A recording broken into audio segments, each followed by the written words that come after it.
Good morning, Hit Nation, folks, folkettes, and everything in between and beyond. My name is Roy, the host of My Worthless Half a Penny, the host of My Happenings, the only host in the history of the internet, as far as I'm aware, who fully and wholeheartedly admits that he has no idea what's going on, just like Tolly from South Park. He has no idea what's going on, but he tries.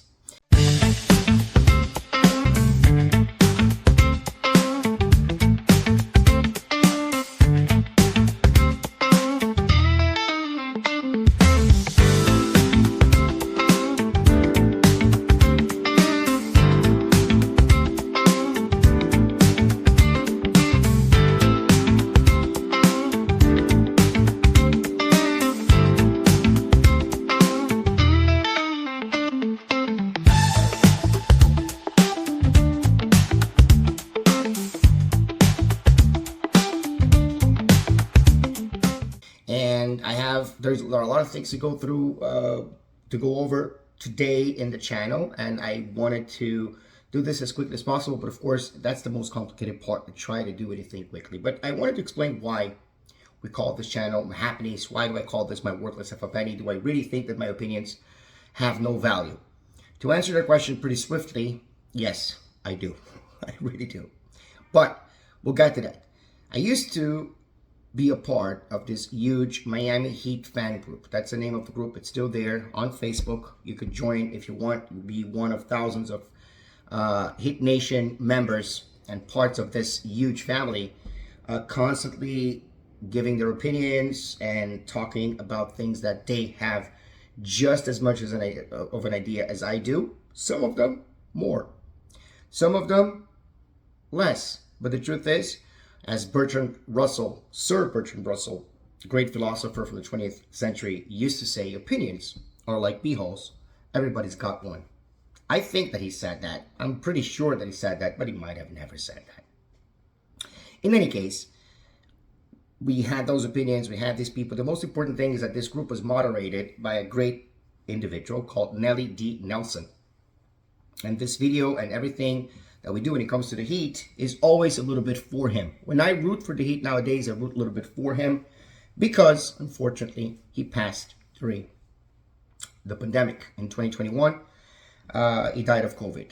And he was an incredible moderator, and he gave me a chance at the time because the truth is this. My knowledge of basketball is limited to that of a fan. And as a fan, as a person who, being 5'5", has never played basketball in a structured way, it becomes a little more difficult for you to appreciate certain aspects of the game. Others you learn. The truth is that one of the best coaches that Brazil had in soccer, and again, that's my background, was a guy who never played football or soccer, in his entire life, right? Carlos Alberto Parreira. But, and I don't know how much basketball played, but he certainly analyzed it. So there is a way to analyze and to understand even the most intrinsic and difficult, complex concepts in basketball by just watching it. But I think that there are other people that do that better than I do. So when I wrote my opinions in that group, and after Nellie D. Nelson died, I just opened a new group with the closest people that interacted in that group, and that the most drama-less people from that group. I started writing this texts after game, these long posts about the Heat, and I used to call them My Worthless Half a Penny. Now, I wish that the name of Happenings came because a lot of people would ask me, hey, what's your 5 cents? Say, I don't have my 5 cents. I only have a half a penny. And that's basically what it is, right? I don't have 5 cents to give. I think my opinion is worth about half a penny. But that's not where it was born. I didn't start saying, no, I'm going to give you my half a penny, my happening, and then my happenings was born. No, that was an idea that came from Nichols. He wanted me to call this something like that, right? My Hey Pennies. But then I kind of figured, okay, you know what? That's a great idea, but let's change the way that it's pronounced, and also the way that I want the entire name to be. And that's how My Happenings was born, out of the idea that, no, I don't have any idea what I am talking about. But I do, and I don't at the same time. I was watching the Team to Beat, and Amir, the host of the Team to Beat, had a couple guests. One of them was K. I honestly don't know how to pronounce the name, and I don't remember the handle. It was XK QUE, I think, but I'm not sure. And I really thought that he was kind of speaking to people like me. So like a lot of people do this. I do what a lot of people do, but I like to think that I'm talking in his voice, right? I like to think that I'm a optimistic realist, and we don't talk about trades, which is, again, right, the proposals that I had from the beginning. I want to be an optimistic realist person because this is basically what I am when it comes to my teams. You're a fan, so you want to be optimistic, right? You don't want to be pessimistic. That's no fun. That's number one, right? Number two, I don't talk about trades. But he said, I like to listen to people who know what they're talking about. And I said, you wouldn't like to listen to me. And that's why I think that that's the main issue. But we're seeking collaborators. And if anybody wants to collaborate or wants to talk to us, that would be great. Ref himself does absolutely everything for this channel, from editing to compiling videos to posting all over the social media. And again, the idea to making these videos was not writing, because people are not reading nowadays, and I'm not Cooper. I don't have the same views that he has. So why not just record a channel and do what everybody does? This is a hobby. But, this hobby takes a lot of work. And when I'm doing the pre-games or post-games, etc., and life sneaks up at me, which happened this week, I wasn't able to record pre-games. I wasn't able to record post-games. So this is it. That's the first portion of this video, basically explaining that this is a hobby. This is something that I do because I like it. This is something that I do because Raf likes it. It's something that I do because we enjoy talking about Miami Heat amongst ourselves. We enjoy recording and editing those videos. I ask Raf to troll me because of my mistakes all the time, but I think he just doesn't have the patience to listen to my mistakes, and he just moves on. And I noticed a lot of the things that I say, which are ironic, are missed, are lost in their irony, meaning I'm not even executing the irony correctly. But the truth is that, yeah, I had the NBA website and Stats Muse opened in front of me when I rented, that we don't have any websites with all of those statistics, comprehensive statistics, which was obviously an irony, but at the time we're just trying to get to that point.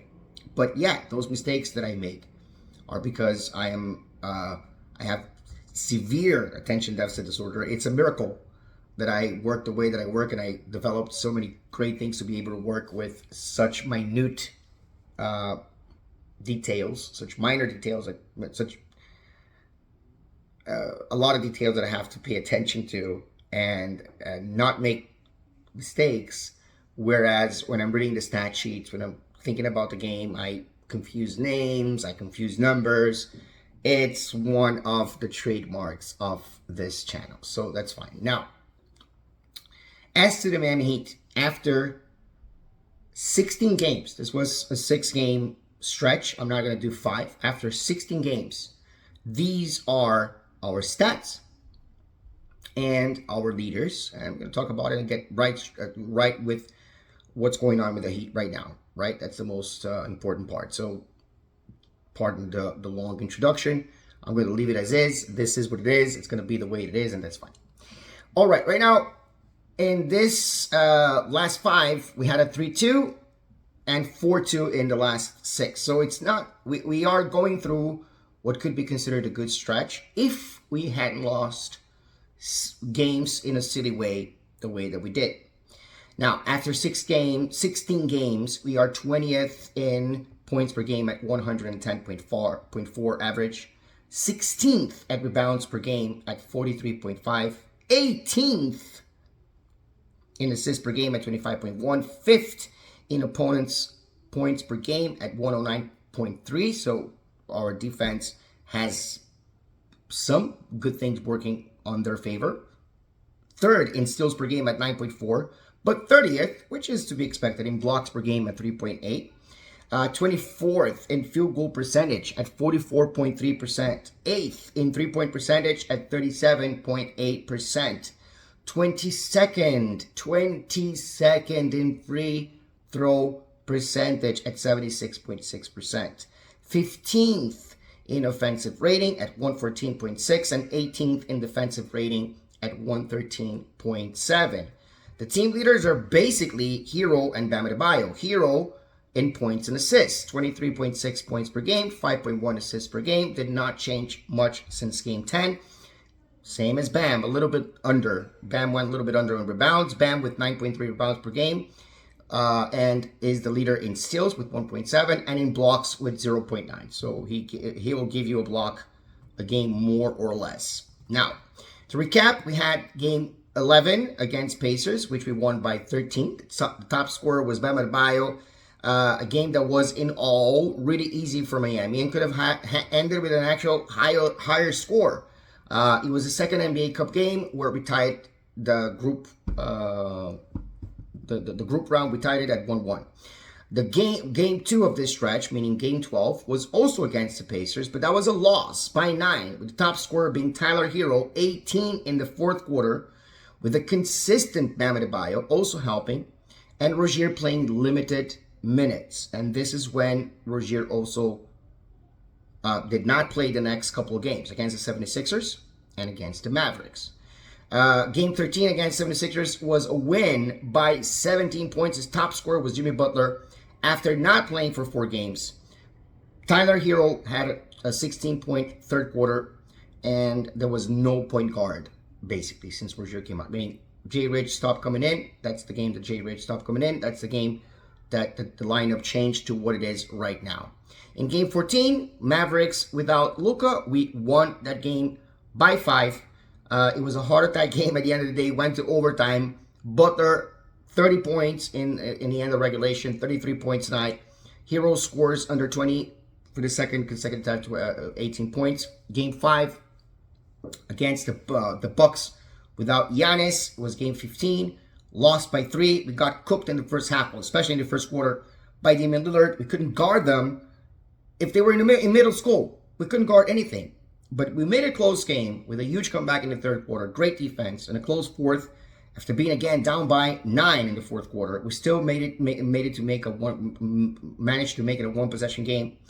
It was again a heart attack game, and this time a loss after not being able to convert the possession where we needed 2 points. Butler was covered. He had a 24-point night, and Hero had a good look from beyond the arc, but he missed it, which happens. NBA Cup group now, as it stands, has the Bucks at 3-0, so they are already there. That's it. They are winners of the group, and the Heat at 1-2. Love left the court with back spasms, and then he didn't play yesterday either on the second of a back-to-back against the Hornets. Right, so that was game 16. It was a win by 4. That could have been by a lot more. Again, the team was injured. I mean, the Hornets were injured. But the Melo Ball is a player with the second highest points per game average in the league, and we could not maintain the huge lead that we got. We completely lost it in the fourth, and the game ended up being a 1-possession game. Butler left the game with some discomfort after facilitating a lot throughout the entire game and scoring 2 triples. But it still should have not been a close game, and the difference between what is and should be is that of an entire world. That's a philosopher that says that. As far as my penny rants, really, Rozier is my only rant in terms of players, but it's not even a rant at this point. I really feel bad for him. I think that he has great talent. I think that he could do well, but I don't think that he fits our team. Now, Jay Rich, after the last injury, is just now working with the team and was finally dropped in this last stretch, which is a good thing. Rozier got injured, which helped Spo transition him to the bench. But he played against the Bucks and the Hornets, and he did have 17 points in the first game, and yesterday he had a great fourth quarter. But the truth is that he slows the pace a lot. He over dribbles, he over handles, he over holds the ball. He's a ball hog. I mean, a classic ball hog. And it's not because he wants to hog the ball. It's because he does not have the ability of making those quick passes. A lot of turnovers when he tries to execute that. The way that this offense is supposed to run. So, in the very beginning, even though we suspected, right? Well, after 4 games, Rozier was the leading scorer, and I hadn't detected that at the time, but that was already detected by people that have a good eye, and they already saw that the pace is only slowed down when Rozier is in the game. Of course, when Jay Rich was in the game as well, but let's, for the sake of what's here now, when Rozier was in the game. So a lot of the times we're thinking, okay, Rozier is this new piece. And so all the other pieces need to adapt to this new style of 5-out offense. A shot diet that includes beyond the arc or in the paint. And players still don't know how to fit in with Rozier. But the truth is, they don't need that. That was not very smart to say that people need to fit in with Rozier. But what we did is, this is a new offense, right? We have a new philosophy. We have a new point guard. These people, the first starters, including Jovic, had not played many minutes before that. And so obviously, as unnew that it was also new, which Kate does say that in the last video, but it's something that I said a few times as well before. So it's not rocket science here. But Rozier just doesn't work with this philosophy. So it's not that Rozier would be the catalyst of this philosophy actually working, and everybody needed to kind of adapt to him. So Jimmy Butler needs to find his shots, or Bam Adebayo is a whole different beast, but Jimmy Butler finds his shot pretty easily when he doesn't have a person mishandling, over dribbling, overstepping, overholding the ball. Everything goes much more smoothly without Rozier on the court. On the other hand, losing him before the trade deadline and not getting much in return could be problematic, especially if it becomes a player the franchise has not won, and then we need to basically attach picks to him again, right? I don't think that he fits the Heat, but he does fit other franchises, most likely. He has a lot to contribute. I just don't think that he has to contribute in this philosophy. He could definitely be individually a great player in a poor franchise like Charlotte. So I think that he has a lot to offer. He definitely can score. So I think that he has a lot to offer, but just not to us. But other than that, in terms of rank, our pace is one of the most sluggish. Our free throws break us. Our inability to score layups kills us. And our lack of depth in the point guard position is also of concern, because now we don't have Rozier, we don't have Jay Rich. Drew Smith is the only true, let's say, point guard on the team. And when you have Hero handling the ball, that's when he turns the ball more over. And yesterday we even saw a situation of Robinson handling the ball. That's just, you know that if you had an actual point guard, that wouldn't have happened. That we had an 8-second violation there. Now, we are a 500 team now, right? We're 8-8 after 16. We face the Raptors at home next for the last group game in the NBA Cup, and probably the last game of the NBA Cup in general. And we face them again after that, this time away on Sunday. Then we go to Boston, no less, no more, followed by hosting the Lakers. And we finish this set of 6 games, because when we have a back-to-back like that, it's going to be 6 games and not 5, against the Suns at home. We either go above 500 right now against Toronto, right? Or we will be facing a wall coming out of this stretch. As far as Pennyworth theories, the only thing that I have to say is this. Butler is ready for the season. He just cannot be the bulk of the ready for the season. Meaning, yes, Butler is ready for the season. Yesterday, you could see how much he contributes to the team, even if he doesn't score it, which is essential. You have a guy like that who contributes with assists, like he did, facilitating the way that Butler did yesterday, even though he was feeling some sort of discomfort, and still got a couple of triples, meaning still left the court with 6 points. More points than Bam the other night, which only 5, I think, against the Mavericks, if I'm not mistaken. But he's not looking satisfied. He's not looking unhappy. It looks like he's buying into this team. He's buying into the proposal of this team. One more season, and more than he did last season. So that's a good thing, but there is no way to say whether or not he's going to stay here. I think he's going to stay here for the season. I'm pretty sure. I'll say 99.9% sure. It's obviously always a possibility that something happens by trade deadline, but I don't know what's going to happen. If he's going to renew or not next season, right? I think that Jay Rich and Rozier will be gone by deadline. This is a theory that Raf said to me. I can completely understand that idea and mentality. I don't think that they fit, and I think that if we can get anything decent for those two, anything reasonable, anything that is not attaching picks to just get him out of the team, that could be something positive for us. Because unfortunately, we are unlucky as it pertains to the latest trades. We got Depot completely injured. Imagine what a healthy Depot would have done for Miami. We got Lowry at the end of his career. He did amazing in the first season, at least up to the playoffs. And then he went, meaning we are last in assists for a reason, because we don't have an actual point guard right now. And that's maybe the only thing that you would say Lowry did help, but even those numbers were not good, and they're not good right now. So it's not like Rozier is worse than Lowry. No, it's what we call an unnecessary upgrade because we don't need that kind of player, but it is better than the player that we had before. So I think that they're going to go.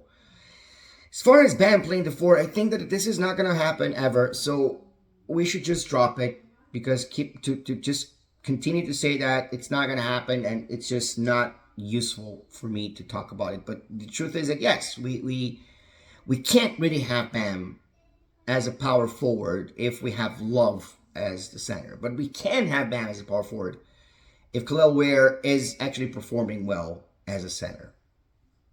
Is that going to happen? I would bet money that it won't. I'm not saying it's not going to happen for 1 or 2 games. I'm saying in general, Bam is not going to transition from center to power forward. He established himself as a center. That's not an easy transition to do. Maybe something comes along that helps it, but for now, it's not something that I believe this organization is going to do with Bam. As far as my penny pyramid, the top and bottom pennies, top, middle, and bottom. The bottom of the pyramid this time is lonely because there are only 2 players there, only J. Rich and Rozier. The franchise's lack of transparency, Raf, remember that, is always sedimented at the bottom of the pyramid, but it's only J. Rich and Rozier. Unfortunately, J. Rich is the way that it is because I really wanted him to succeed this time around, especially coming back and being reunited with Bam and Butler, being able to play with Butler, after being gone with his trade. But unfortunately, it just didn't work out, and he's out of the rotation. Same thing with Bryant. He's out of the rotation, so we don't mention Bryant. But we do mention Jay Rich because he was still a part of the rotation beginning this stretch of 6 games, this last 6 games. Rozier is still in the rotation, but he's at the bottom. Every time that he comes in, we just know that the Heat loses games because of a lack of an effective point guard right now, of a ball handler. Hero is playing amazingly well off the ball this season, so obviously what we need, as usual, it's very little, but we're lacking. As for the middle of the draw, Bam is there for now, but the truth is that he's making his way to the top, right? The more this team plays closer to the core plus, let's say Highsmith or Jovic, but now Highsmith, the better Butler and Bam play with the team. The more Bam helps holding down opponents and becomes aggressive in the offense, the more we can see that he's coming back to his all-star level. So according to my expectations, maybe Bam is not at the top yet, but maybe that's just me being not so optimistic, right? In this case, I think that he's pretty close to the top, meaning he can do more than he did before this last stretch, and I think in this stretch he showed a lot more consistency.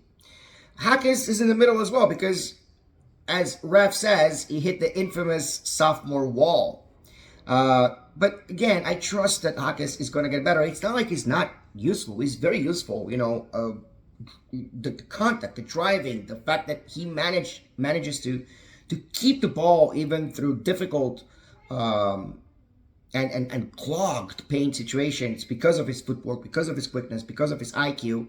That helps him a lot. So he's going to score 7 to 10 points a game, which is not so bad. He's not a useless player. He's just not doing. He didn't grow as much as we wanted him to grow. It's not even projected. We wanted him to grow. Jovic is also in the middle. He lost minutes. I think that he had something to do with the nose. I don't know if Spo likes him or not. I can see Jovic. I could have seen Jovic in the start of the season starting, but still getting bench minutes. And he went from 9 to 6 to almost nothing. And I don't remember. I wasn't able to watch the game against the Bucks almost entirely, and I wasn't able to watch parts of the game yesterday, but I did watch most of the game yesterday. I did watch most of the game against the Bucks, so I'm not sure.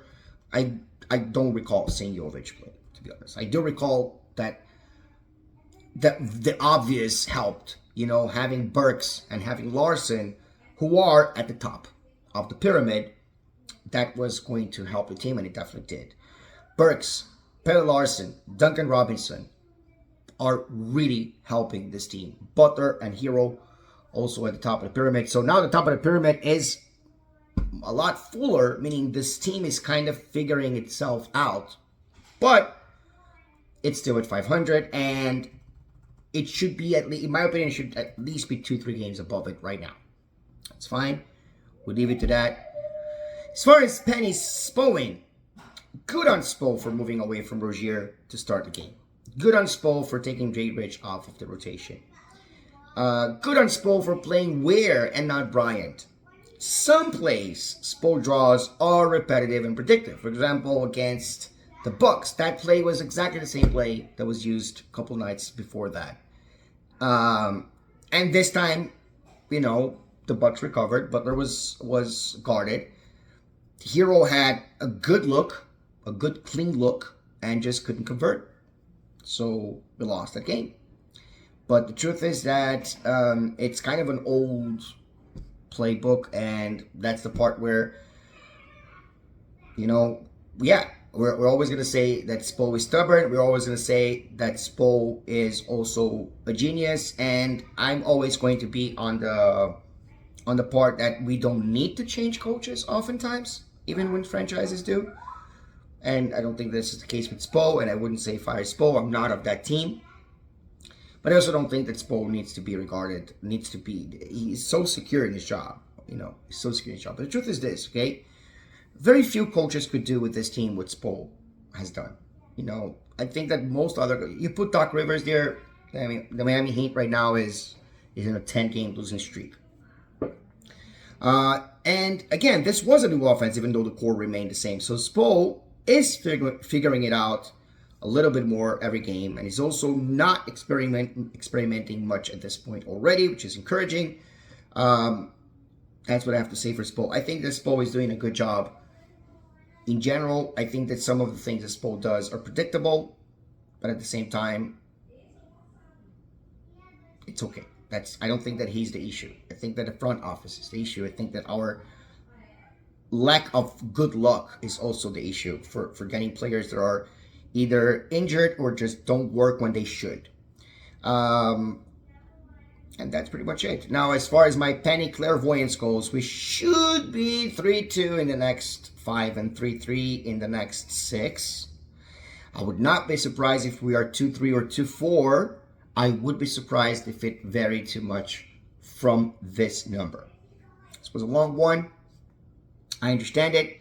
We're going to try to make this shorter and sweeter in the upcoming videos. But if you watch me, especially if you watch the whole thing, you're a hero.